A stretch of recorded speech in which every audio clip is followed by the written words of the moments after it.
Hello friends. Welcome back to my channel economics with Deepti. आज के session में हम बात करेंगे अबाउट द कॉबवेब मॉडल। देखिए, जब हम कॉबवेब मॉडल के बारे में बात कर रहे हैं या किसी भी पर्टिकुलर टॉपिक के बारे में बात कर रहे हैं इकोनॉमिक्स की, तो अगर आप नेट या किसी और ऑब्जेक्टिव एग्जाम के लिए प्रिपेयर कर रहे हैं, जैसे एपी का एग्जाम हो गया, लेक्चरार का एग्जाम हो गया, तो कुछ चीजों के बारे में आपको ध्यान में रखना पड़ेगा। उसमें से एक चीज कि हम कोई भी टॉपिक पढ़ लें, ठीक है, तो उसके बाद पीवाईक्यूज मस्ट है। पीवाईक्यूज को आप स्किप नहीं कर सकते। प्रीवियस ईयर क्वेश्चंस को जाकर देखिए। अब इसके लिए कोई भी मार्केट से बुक उठा लीजिए, B it Arihant, B it from any other publication like unique publication है, किसी और पब्लिकेशन की बुक उठा लीजिए। अब आपको क्या करना है, टॉपिक पढ़ने के बाद उस टॉपिक के पर्टेनिंग जितने भी क्वेश्चंस हैं उन क्वेश्चंस को सॉल्व करिए। और कई बार क्या दिखेगा आपको, हम लोगों ने टॉपिक तो पढ़ लिया बट पीवाईक्यूज में काफी सारी चीजें ऐसी होती हैं जो हम लोग अभी कवर नहीं करते। ठीक है, जैसे जैसे वो चीजें हम लोगों को पेपर्स में दिखती हैं हम नोट्स में अपडेट करते हैं। जैसे मैं आपको दिखा दूं, अगर आप कॉबवेब मॉडल के बारे में बात करें तो इसके बाद यहाँ पे ये कुछ नोट्स हैं जो मैंने कल के बाद अपडेट किए थे। जब मैंने 2023 का पेपर देखा तो उसके बाद मैंने कुछ चीजें अपडेट की, और यहाँ पे आपको दिख रहा होगा कि मैंने भी लिखा है diagram is already in the notebook. ठीक है, जो चीजें मेरे पास नोटबुक में ऑलरेडी लिखा हुआ है उसके अलावा मैंने कुछ एड ऑन किया है यहाँ पे, सो दैट चीजों को टाइमली अपडेट किया जा सके। तो आपको भी इसी तरीके से करना है। जैसे मैंने कल की क्लास में आपको बताया था कि रिवीजन नोट्स कैसे बनाने हैं, उसी तरीके से हम लोग क्या करेंगे, हम लोग चीजों को अपडेट भी करेंगे। अपडेट कैसे करेंगे, जो आपके एग्जिस्टिंग नोट्स हैं उसी के आगे आपको व्हाइट शीट लेनी है। व्हाइट शीट में आप लोग लिख लीजिए एडिशनल डेटा। अब वहां पे लेट्स से आप लोगों ने अगर A4 शीट्स में ही अपने नोट्स बनाए हैं तो वहां पे स्टेपल कर दीजिए। अगर किसी नोट्स में नोटबुक में बनाए हैं तो उसके बाद साइड में आप लिख दीजिए कि डायग्राम जो है वो नोटबुक में है। ठीक है, और अपनी नोटबुक में भी मार्क कर दीजिए कि सम एडिशनल कंटेंट जो है वो आपको नोट्स में मिल जाएगा, A4 साइज शीट्स में मिल जाएगा। बट अपडेट करना इंपॉर्टेंट हो जाता है हमारे लिए। आई होप आपको समझ आया। तो क्लास जब खत्म होगी आप लोगों के लिए होम असाइनमेंट क्या है, ये पर्टिकुलर क्वेश्चन जो है, ठीक है, ये 2023 के पेपर में पूछा गया है, इसका आंसर आपको मुझे बताना है कमेंट बॉक्स में। आप इसका आंसर मुझे कमेंट बॉक्स में बताएंगे और आप लोगों को पता चलेगा कि किस तरीके से हम इस क्वेश्चन को सॉल्व करते हैं।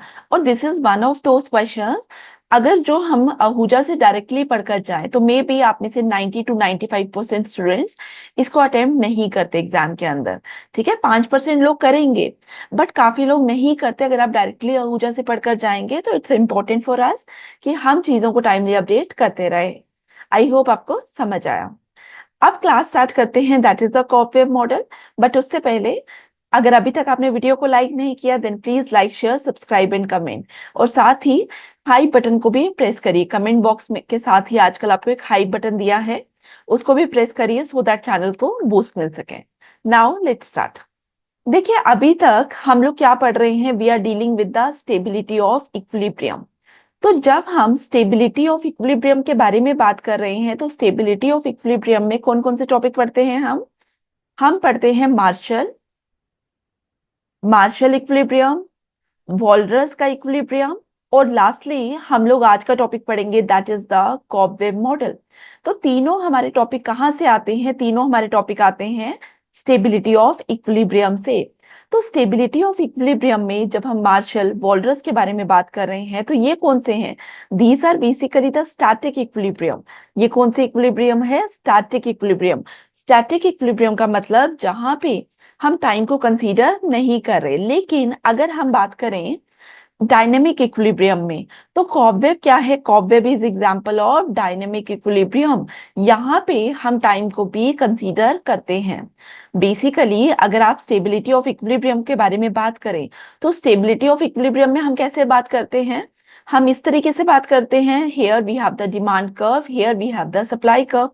हम बोलते हैं जहां पे हमारी डिमांड और सप्लाई कर्व इंटरसेक्ट करेगी that will give us the point of equilibrium, वही हमें पॉइंट ऑफ इक्विलिब्रियम देगा। अब जब हमने बोला कि स्टैटिक इक्विलिब्रियम मतलब मार्शल या पार्शियल का इक्विलिब्रियम, वहां पे हम नहीं बोलते कि किस तरीके से क्वांटिटी और प्राइस जो है वो एडजस्ट करेंगे थ्रू टाइम, हम नहीं बात करते। बट यहाँ पे जब हम कॉबवेव के बारे में बात करेंगे तो आप देखेंगे कि हम टाइम के बेसिस पे बात करेंगे। हम बात करेंगे कि किस तरीके से प्राइस और क्वांटिटी जो है वो एडजस्ट करता है थ्रू टाइम। क्लियर? आई होप आपको समझ आया। ठीक है, तो अब जब हम कॉबवेव में बात कर रहे हैं तो यहाँ पे भी हम किसके बारे में बात कर रहे हैं? यहाँ पे भी हम सप्लाई और डिमांड दोनों कर्व के बारे में बात करेंगे। तो इस तरीके से हम लेंगे डिमांड कर्व और इस तरीके से हम लेंगे सप्लाई कर्व। जब मैंने लिया सप्लाई और डिमांड कर्व, तो यहाँ पे पहले तो मेरा इक्विलिब्रियम क्या है? पहले तो मेरा इक्विलिब्रियम है जहां पे मेरा डिमांड कर्व और सप्लाई कर्व इंटरसेक्ट करेंगे, that will basically gives me the point of equilibrium. वही मुझे पॉइंट ऑफ इक्विलिब्रियम देगा। लेकिन समहाउ इक्विलिब्रियम डिस्टर्ब हो गया, हम इस पॉइंट के से हट गए। ठीक है, हो सकता है इकोनॉमी के अंदर इन्फ्लेशन आ गई। जब इकोनॉमी के अंदर इन्फ्लेशन आया तो हम लोगों ने क्या बोला? हम लोगों ने बोला कि हम इक्विलिब्रियम पॉइंट से हट के प्राइस राइज कर गए इकोनॉमी में, या डिफ्लेशन आ गया। जब डिफ्लेशन भी आएगा इकोनॉमी में तब भी क्या होगा? प्राइस फॉल करेगा इकोनॉमी में।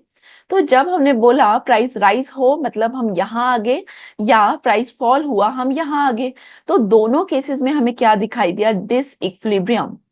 तो कॉबवेव मॉडल में हम पढ़ने की कोशिश कर रहे हैं कि with the passage of time हम कैसे प्राइस और क्वांटिटी में एडजस्टमेंट देखेंगे, टाइम के साथ किस तरीके से प्राइस और क्वांटिटीज एडजस्ट करेंगे। आई होप आपको समझ आया। तो जब आप कॉबवेव के बारे में बात कर रहे हैं तो कॉबवेव में हम किसके बारे में बात कर रहे हैं? हम दो मेजर चीजों के बारे में बात कर रहे हैं। Number one is the stable equilibrium and number two is the unstable equilibrium. Number two is the unstable equilibrium. जब हम स्टेबल इक्विलिब्रियम के बारे में बात करते हैं, इसका मतलब once the equilibrium get disturb हम वापस से इक्विलिब्रियम पे पहुंचेंगे। और अनस्टेबल का मतलब क्या है? एक बार इक्विलिब्रियम डिस्टर्ब हो गया तो हम कभी भी इक्विलिब्रियम पे नहीं पहुंचेंगे। तो यहाँ पे जब हम स्टेबल के बारे में बात करेंगे तो it depends upon the nature of slopes of demand and supply curve, demand and supply curve. And unstable equilibrium भी हमारा slope of demand and slope of supply curve पे डिटरमिन करेगा। तो ये चीज आपको समझ आई। अब इसी के बेसिस पे हम चीजों को आगे देखेंगे। देखिए, जब हम कॉबवेब के बारे में बात कर रहे हैं, मेजर मेजर चीजें क्लियर हो गई ना अब आपको। जब हम कॉबवेब के बारे में बात कर रहे हैं, कॉबवेब हमें क्या बता रहा है? कॉबवेब बोल रहा है कि जब भी हम प्रोड्यूसर के पर्सपेक्टिव से बात करते हैं तो प्रोड्यूसर ने क्या करना है? प्रोड्यूसर ने प्रोडक्शन करना है। तो प्रोड्यूसर ने जब प्रोडक्शन करना है, जब सप्लाई करनी है, तो आपका प्रोड्यूसर क्या करेगा? प्रोड्यूसर सप्लाई करते समय पुराने पीरियड में क्या प्राइसेस चल रहे थे उसको देखेगा। ठीक है, मुझे अगर प्रोडक्शन करनी है तो मेरी प्रोडक्शन मुझे इस समय करनी पड़ेगी और सप्लाई तो नेक्स्ट पीरियड में मुझे करनी पड़ेगी। प्रोडक्शन को एक टाइम लगेगा। जैसे स्पेशली अगर मैं एग्रीकल्चर के बारे में बात करूं, तो आप लोगों को पता है आज आप क्रॉप लगाएंगे तो एकदम से आज की डेट में तो प्रोडक्शन आपको मिल नहीं जाएगी हाथ में। सम पीरियड है वहां पे, ठीक है, कुछ पीरियड इन्वॉल्व है। आज आपने प्रोडक्शन की, एक पीरियड के बाद आप मार्केट के अंदर उसकी सप्लाई करने वाले हैं। तो अगर हम एग्रीकल्चर पे बात करें, आपके पास एक पीस ऑफ लैंड है, आपको डिसाइड करना है वेदर आपको राइस लगाने हैं, आपको वीट लगाना है, या आपको मेज लगानी है। आप किस बेसिस पे डिसाइड करेंगे कि पुराने पीरियड के अंदर, पुराने साल के अंदर इसका क्या प्राइस मार्केट के अंदर था? ठीक है, जिस समय मुझे क्रॉप लगानी है मैं उस समय देखूंगी कि क्या प्राइसेस मार्केट के अंदर उस क्रॉप के मुझे मिल रहे थे। जिस क्रॉप का ज्यादा प्राइस मुझे मिलेगा मैं वो क्रॉप जो है वो उगाने का डिसीजन लूंगी। इसका मतलब मैं क्या उगाने वाली हूँ, क्या प्रोड्यूस करने वाली हूँ, दैट विल डिपेंड, किस पे डिपेंड करेगा? On past year prices. Past year prices. Likewise जब ये प्रोडक्शन आप लोगों ने सोचा कि मुझे राइस के साथ जाना चाहिए, आपने राइस प्रोड्यूस किया, तो राइस में राइस अब मार्केट के अंदर आ गया। अब जब नेक्स्ट पीरियड के अंदर राइस मार्केट के अंदर आ गया तो आप मुझे बताइए आप कौन सा राइस, बीइंग अ कस्टमर, आप कौन सा राइस परचेज करेंगे? आप वो राइस परचेज करेंगे जो आपके बजट में आएगा। ठीक है, तो इसका मतलब आप जब राइस परचेज करने गए तो आपने दुकानदार से पूछा कि डिफरेंट वेराइटीज थी मेरे पास राइस की। अब डिफरेंट वेराइटीज ऑफ राइस में से आपने सोचा कि मैं कितना राइस परचेज करूंगा, या डिफरेंट वेराइटीज को भी छोड़िए, बिकॉज यहाँ पे कॉबवेब के अंदर we are assuming a competitive market, तो परफेक्ट कंपटीशन के अंदर हम वेराइटीज को भूल जाते हैं। हम लोग बोल रहे हैं कि मार्केट के अंदर जब आपका राइस आया, तो वो राइस जब मार्केट के अंदर आया, तो आप लोगों ने क्या सोचा, आपने सोचा कि मुझे कितना राइस लेना है, how much rice I will purchase. ये डिपेंड करेगा कि उस समय मार्केट के अंदर कितना प्रिवेल कर रहा है प्राइस, क्योंकि प्रिवेलिंग प्राइस जो भी होगा उसी के बेसिस पे आप लोग डिसाइड करेंगे ना कि कितनी डिमांड अब आप क्रिएट करेंगे। तो आपने कौन सा प्राइस देखा, करंट प्राइस देखा, कौन सा प्राइस, करंट प्राइस। लेट से अगर मैं मार्केट के अंदर गई, मुझे ये पेन लेना था, ये पेन लेते समय मैं दुकानदार से क्या पूछ रही हूँ, कितने का पेन है, यही पूछा मैंने। तो कितने का पेन है मतलब उस पीरियड के अंदर क्या प्राइस चल रहा है, मुझे नहीं पता कि पुराने साल में क्या प्राइस चल रहा था, मेरा उससे कोई लेना देना नहीं है। जो प्राइस मार्केट के अंदर है उसके बेसिस में मैं क्या करूंगी, उसके बेसिस में मैं डिमांड क्रिएट करूंगी, उसके बेसिस में मैं परचेज करूंगी, यही करूंगी ना। तो प्रिवेलिंग प्राइस मतलब करंट प्राइस के बेसिस पे हम लोगों ने क्या किया, डिमांड क्रिएट की। और लाइक वाइज हम लोगों ने सप्लाई के लिए क्या देखा, सप्लाई के लिए हमने पास्ट ईयर का प्राइस देखा, सप्लाई के लिए हमने क्या देखा, past year price, past year price, यही देखा। तो कॉबवेब मॉडल हमें इसी के बारे में बात करता है। कॉबवेब मॉडल कहता है कि जब भी हमें प्रोडक्शन करनी है, हम लोग क्या कर रहे हैं, हम लोग देख रहे हैं कि किस तरीके से क्वांटिटीज एंड प्राइसेस एडजस्ट करते हैं over time in market, where production decisions are based on past prices rather than current ones. लेकिन डिमांड आपकी किस पे डिपेंड करेगी, करंट प्राइस पे डिपेंड करेगी, क्योंकि डिमांड आप करने जा रहे हो, इस समय आप परचेज करने जा रहे हो ना। तो हम लोग इसी के बारे में बात कर रहे हैं। This model is specially relevant in agriculture market where there is a natural time lag between production and sale. अब हमने बोला कि एग्रीकल्चर पे है, इट डजंट मीन कि कॉबवेब को हम इंडस्ट्रीज पे अप्लाई नहीं करते, हम इसको इस तरीके से नहीं बोल रहे। बट मेजरली जो यूज किया जाता है दैट इज फॉर एग्रीकल्चर। अगर आपको इंडस्ट्रीज में यूज करना है विद माइनर एडजस्टमेंट, हम वहां पे भी इसको यूज कर सकते हैं। तो अब assumptions क्या है इस मॉडल की, let's see. Number one, time lag in production. Producers decide current output based on the previous period's price. Number two, competitive market. Many buyers and sellers exist, so no individual controls the market. Number three, demand depends upon current price, while supply depends upon the previous price. Number four is the perishability of goods. Goods cannot be stored for long period. ठीक है, that is common in agriculture. अब working of the model के बारे में बात करेंगे, तो working of the model के लिए हम डायग्राम के बारे में बात करेंगे। देखिए मैंने अभी आपको क्या बोला, डायग्राम में हम क्या करेंगे, हम दो मेजर केसेस के बारे में बात करेंगे। Number one is the stable and number two is unstable. और जब मैं आपको स्टेबल केस के बारे में बताऊंगी, तो यहां से हमारा स्टेबिलिटी वाला पार्ट भी निकलेगा, स्टेबिलिटी का पार्ट भी हमारा यहां से निकलेगा। और दूसरी चीज, जो हमारा न्यूमेरिकल था, वो भी हमारा, ये जो तीन केसेस करेंगे हम लास्ट में, उसके बेसिस पे हमारा वो न्यूमेरिकल भी निकलेगा। ठीक है, प्लीज ध्यान से देखना। सबसे पहले मैंने आपको क्या बोला, मैंने आपको बोला कि हमारा जो इक्विलिब्रियम है वो कहाँ पे होगा, जहां पे हमारी डिमांड और सप्लाई कर्व क्या करने वाली है, इंटरसेक्ट करने वाली है। तो मेरी सप्लाई कर्व मैं कैसे बनाऊंगी, सप्लाई कर्व मैं स्टीपर बनाऊंगी। क्यों मैं सप्लाई कर्व स्टीपर बना रही हूँ एक केस में, मैं लेटर ऑन आपको समझाऊंगी। ठीक है, जब हम स्टेबिलिटी कंडीशन करेंगे ना, तो आपको समझ आएगा why the supply curve is steeper in this case. ठीक है, एक केस आएगा जहां पे हम सप्लाई कर्व को फ्लैटर बनाएंगे। तो दोनों केसेस हमारे लिए रेलिवेंट है, और हमें पता होना चाहिए कि क्यों हम सप्लाई कर्व को यहाँ पे स्टीपर बना रहे हैं।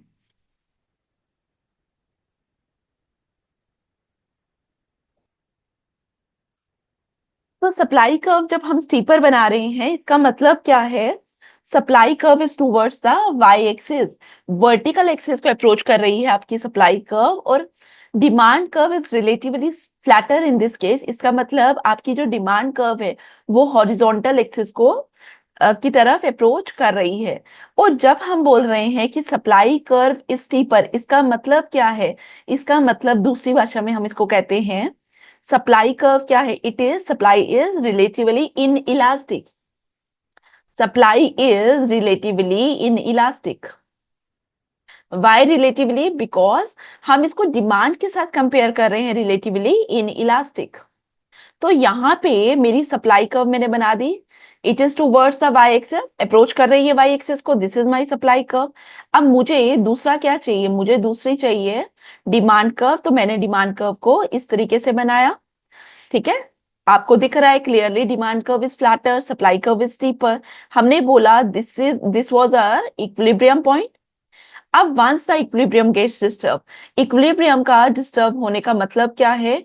हम कहीं यहाँ पे हैं बिकॉज प्राइस राइज हमने दिखाया। ठीक है, मैं थोड़ा सा इसको डायग्राम को थोड़ा अच्छे से बनाते हैं। दिस इज माई सप्लाई,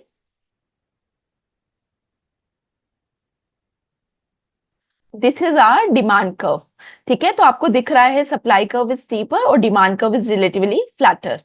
अब हम यहाँ पे जब सप्लाई और डिमांड कर्व के इक्विलिब्रियम को देख रहे हैं, this is the point of equilibrium. हमने बोला कि once the equilibrium gets disturb, equilibrium का डिस्टर्ब होने का मतलब हम इन्फ्लेशन देख रहे हैं इकोनॉमी में या डिफ्लेशन देख रहे हैं। Because of inflation there is price rise. Let's say P1 अब इकोनॉमी के अंदर प्राइस है। जब P1 इकोनॉमी के अंदर प्राइस है तो आपके प्रोड्यूसर ने देखा कि we have the excess supply, हमारे पास एक्सेस सप्लाई है इकोनॉमी में। जब हमने देखा कि we have excess supply in the economy, तो प्रोड्यूसर को सिग्नल मिला कि अब हमारा जो सप्लाई थी वो कितने किस पॉइंट पे हो रही थी? बी पॉइंट पे सप्लाई हुई। लेकिन प्रोड्यूसर को सिग्नल मिला कि इस बी के करस्पॉन्डिंग हमारे पास हमारा जो कंज्यूमर है मार्केट में, वो कम विलिंग है पे करने को, वो इतना विलिंग नहीं है पे करने को। बिकॉज आपको मैंने स्टेबिलिटी ऑफ इक्विलिब्रियम में बताया था कि अगर सप्लाई ज्यादा है तो प्राइसेस फॉल करेंगे। प्राइसेस फॉल करने का मतलब विलिंगनेस टू पे फॉल करेगी। तो विलिंगनेस टू पे कितनी है जो डिमांड कर्व के ऊपर पॉइंट होगा? तो उसको लगा कि B1 is the willingness to pay. Now आपका जो प्रोड्यूसर है उसको लग रहा है कि विलिंगनेस टू पे इज B1, तो वो क्यों ज्यादा प्रोडक्शन करेगा? बिकॉज प्राइस और सप्लाई का क्या है? Direct relation. अगर उसको लगेगा कि प्राइसेस मार्केट के अंदर फॉल कर रहे हैं तो वो सप्लाई भी कम करेगा। अब इसके करस्पॉन्डिंग वो क्या करेगा? वो कितनी सप्लाई करेगा? वो इस पॉइंट पे सप्लाई करेगा। Let us mark it C point. हमने बोला this is the C point. जितनी वो प्रोडक्शन करेगा तो नेक्स्ट ईयर के अंदर उसने डिसाइड किया कि मैं सी पॉइंट के अंदर प्रोड्यूस करूंगा। जब वो सी पॉइंट के अंदर प्रोडक्शन करने लगा तो उसको लगा कि there is excess demand, demand तो ज्यादा है मार्केट में। डिमांड ज्यादा का मतलब अब जो आपका कंज्यूमर है वो रेडी है to pay more in the economy, willingness to pay increase करेगी। विलिंगनेस टू पे हमें कहाँ पे दिखाई देगी? डिमांड कर्व में। इसके करस्पॉन्डिंग उसको लगा अब आपका प्रोड्यूसर सी डैश विलिंग है पे करने को, तो अब वो इस प्राइस पॉइंट के अकॉर्डिंग प्रोड्यूस करेगा। उसने इतना प्रोड्यूस किया। ठीक है, जब वो इतना प्रोड्यूस कर रहा है, लेटेस्ट मार्केट डी। फिर से उसने देखा जब वो डी पॉइंट के अंदर प्रोड्यूस कर रहा है तो देयर इज एक्सेस सप्लाई। आप लोग देख पा रहे हैं कि ये वाला point, this is the excess supply. अब उसने देखा कि एक्सेस सप्लाई मतलब विलिंगनेस टू पे फॉल करेगा। कितना फॉल किया? इतना। इतना फॉल किया, हम यहाँ पे पहुंचे, फिर एक्सेस डिमांड, और करते करते हम यहाँ पे इक्विलिब्रियम की तरफ पहुंच पाएंगे। हम वापस, आप देख रहे हैं लूप छोटा हो रहा है और हम करते करते हम इस पॉइंट पे पहुंच गए। तो अगर आप यहाँ पे देखेंगे, जब मैंने क्या लिया, सप्लाई कर्व को मैंने रिलेटिवली स्टीपर लिया, तो आप लोगों को एक चीज देखने को मिली कि हम कहाँ पे मूव कर गए। हम अपने इक्विलिब्रियम पॉइंट पे मूव कर गए, इक्विलिब्रियम पॉइंट पे मूव कर गए। जब हम इक्विलिब्रियम पॉइंट पे मूव करते हैं तो हमारा इक्विलिब्रियम कैसा होता है? स्टेबल इक्विलिब्रियम होता है। तो हमारा इक्विलिब्रियम कैसा है? It is stable equilibrium. I hope आपको समझ आया। तो इक्विलिब्रियम कैसा हुआ? स्टेबल इक्विलिब्रियम हुआ। Am I clear? तो यहाँ पे स्टेबिलिटी की कंडीशन क्या है? Supply curve is steeper. Supply curve is steeper का मतलब slope of supply curve is greater than the slope of demand curve. तो मैं समझाऊंगी अभी आपको कि क्यों ऐसा होता है, उस चीज पे हम बाद में आएंगे। बट यहां से मुझे एक चीज समझ आई कि जब मैं स्टेबिलिटी कंडीशन के बारे में बात कर रही हूँ वहां पे मुझे क्या दिखेगा? मुझे दिखेगा slope of supply curve is greater then slope of demand curve. यही दिखेगा। Slope of supply curve is greater than slope of demand curve. Whenever I am saying कि slope of supply curve is greater than slope of demand curve, तो यहाँ पे हम क्या लेंगे, modulus value. Why modulus value? Because अगर आप supply curve का स्लोप देखेंगे that is a positive value, because direct relation बता रहा है ना हमें between the supply and the price. लेकिन जब हम डिमांड के बारे में बात कर रहे हैं तो डिमांड का स्लोप कैसा है, डिमांड कर्व का स्लोप हमारा नेगेटिव स्लोप है. ठीक है, डाउनवर्ड स्लोपिंग कर्व है. जब डाउनवर्ड स्लोपिंग कर्व हमने बोला तो वहां पे डायरेक्शनल क्या है, नेगेटिव. तो हमें डायरेक्शन को कंसीडर नहीं करना, we have to consider the absolute value. That's why मैंने एब्सोल्यूट वैल्यू के बारे में बात की. This implies slope of supply divided by slope of demand क्या होगा, ग्रेटर देन 1. तो this is basically the stability condition in case of what, cobweb model. तो कॉबवेव मॉडल के बारे में हम लोगों ने ये बात की. अब यहाँ पे डायग्राम पे वापस आइए, हम लोगों को क्या दिख रहा है, ये जो लूप है, लूप कम होता गया, पहले येलो लाइन फिर करते करते हम लूप में, लूप हमारा छोटा हो रहा है. लूप छोटा होने का मतलब ये जो फ्लक्चुएशंस है, ये जो ऑसिलेशंस है, वो क्या हो रही हैं, वो फेड अवे हो रही हैं. फेड अवे का मतलब हम लोग कहेंगे इसके pertaining we have damped oscillation case, damped oscillation case, because fluctuations are fading. तो हम कैसे ड्रॉ करेंगे, like this, we have price, we have time. कि अब जो प्राइस में फ्लक्चुएशंस आ रही हैं, बिकॉज विलिंगनेस टू पे क्या बता रहा है, प्राइस ही तो बता रहा है. तो प्राइस में जो फ्लक्चुएशंस आ रही हैं वो कम हो रही हैं. पहले इतनी थी लेट्स से, अब कितनी हो गई, अब इतनी हो गई, फिर फर्दर कम होंगी, फर्दर कम हुई, फिर फर्दर कम हुई, और करते करते एक पॉइंट आएगा जहां पे ये फ्लक्चुएशंस खत्म हो जाएंगी. तो this is the case for damped oscillations.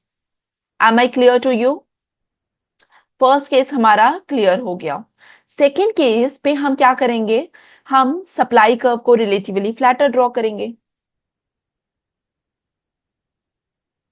This is my price, this is my quantity. जब हमने बोला सप्लाई कर्व इज फ्लैटर, इसका मतलब पहले हमारी सप्लाई कर्व इस तरीके से थी, नाउ हमारी सप्लाई कर्व इस तरीके से होगी. Just a second. तो पहले हमारी सप्लाई कर्व कैसे थी, इस तरीके से. अभी हम इसको इरेज कर देंगे, अब हमारी इस तरीके से होगी. तो फ्लैटर बनाएंगे like this. Supply curve, demand curve क्या है, demand curve is relatively steeper. तो डिमांड कर्व हमारी कैसी आ गई, इस तरीके से. पहले हमारा क्या था, हमारा यहाँ पे इक्विलिब्रियम था. नाउ हमने बोला कि अब क्या हो गया, प्राइस राइज हो गया. प्राइस राइज का मतलब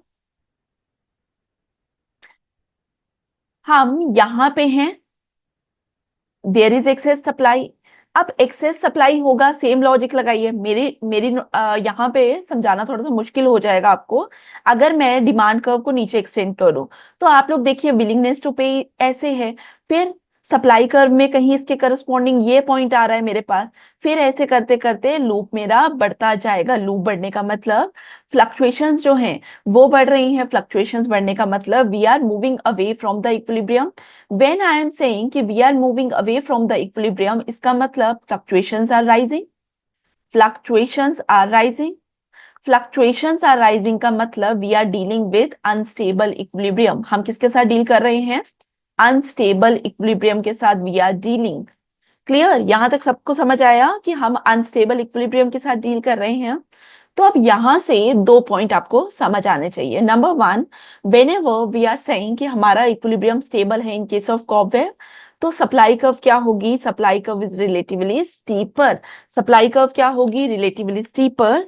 और whenever I am saying कि हमारा जो इक्विलिब्रियम है वो अनस्टेबल है, उस समय supply curve is relatively flatter. ठीक है, यहां तक समझ आया? जस्ट अ सेकेंड, एक और पॉइंट बताऊंगी मैं, फिर आगे चलेंगे राइट अप की तरफ. अब इसका मतलब क्या है, देखिए जब हमने बोला कि हमारी जो सप्लाई कर्व है वो स्टीपर है, तो हम लोग क्या बोल रहे हैं, वी आर सेइंग कि हम कहाँ पे हैं, हम स्टेबल इक्विलिब्रियम की तरफ है. अब मैंने अगर बोला कि सप्लाई कर्व इज स्टीपर,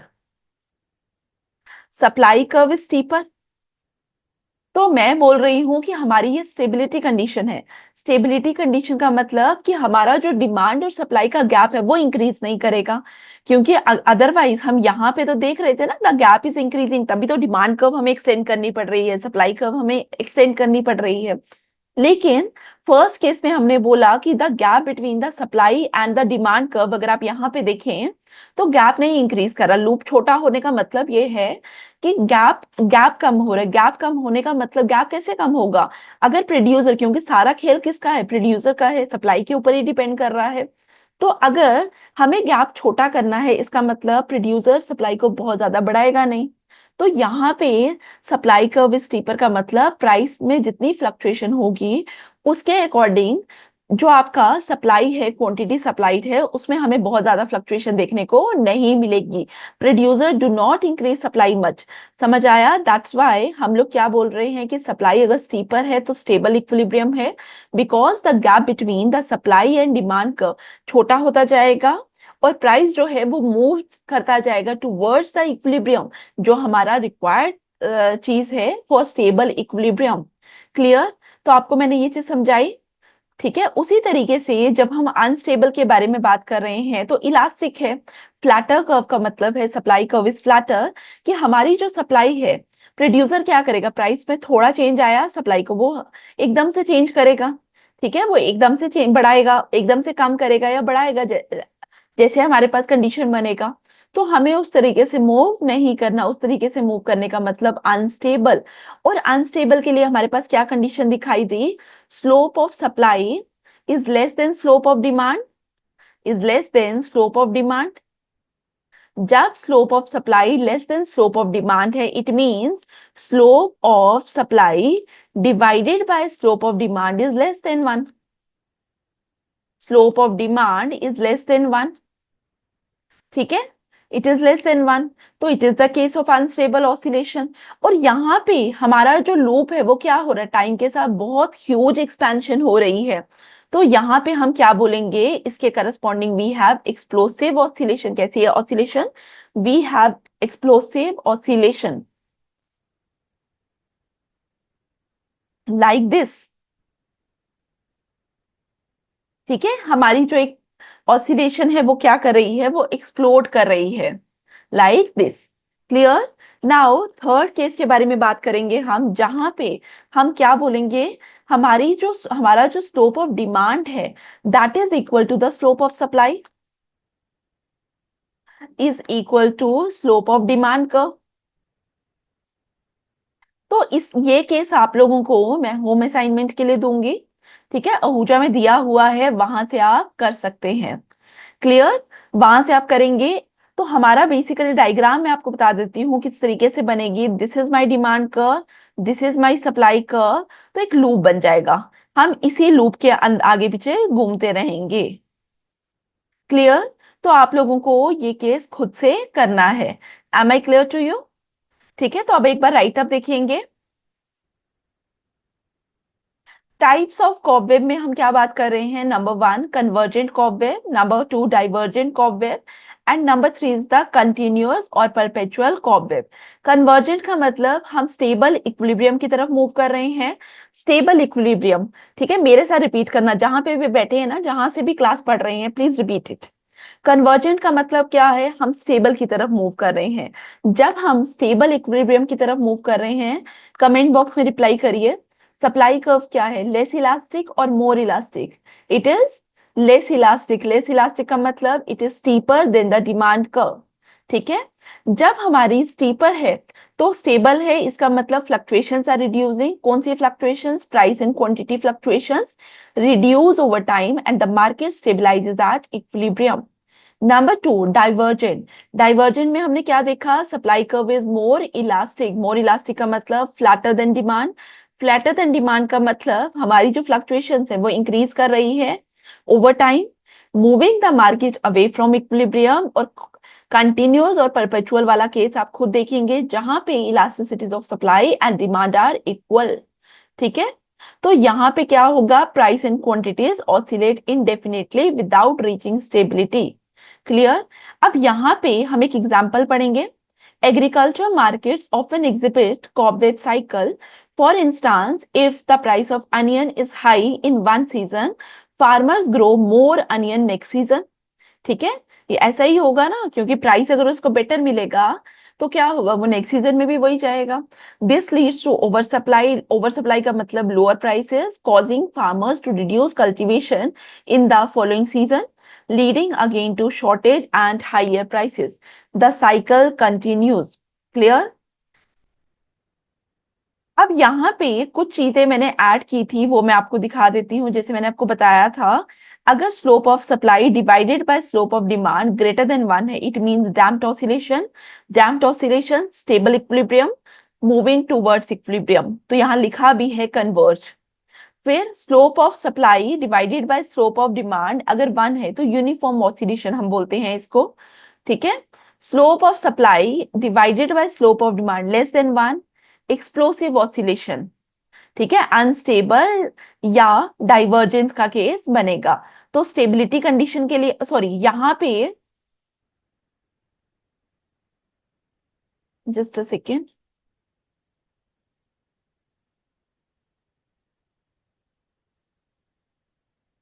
यहाँ पे जब आप करेंगे ना, नोट्स पे करेक्शन कर लेना. स्टेबल क्या है? Greater than 1. ठीक है, तो ग्रेटर देन 1 वाला स्टेबिलिटी वाला केस मैंने आपको बता दिया. ठीक है, तो यहां तक समझ आया? क्लियर? तो मैं नोट्स भी आपके साथ शेयर कर दूंगी. अब आपको क्या करना है फॉर होम असाइनमेंट, एक आपको थर्ड केस खुद से पढ़ना है, आहूजा में दिया है, वेरी क्लियर, तो आप वहां से पढ़ सकते हो. और दूसरा, ये जो 2023 का क्वेश्चन है, it is home assignment. Home assignment का मतलब है आप कमेंट बॉक्स में इसका आंसर मुझे बताएंगे. और अगर नहीं हो रहे ये क्वेश्चंस खुद से, तो मेंबरशिप क्लासेस ज्वाइन कर सकते हैं एट 89 रुपीज पर मंथ. वो ज्वाइन करिए सो दैट आपको चीजों की समझ आ सके. Thank you for watching, see you in the next class. और साथ ही please like, share, subscribe and comment और हाई बटन को भी जरूर दबाइए. Thank you for watching, see you in the next class. Thank you.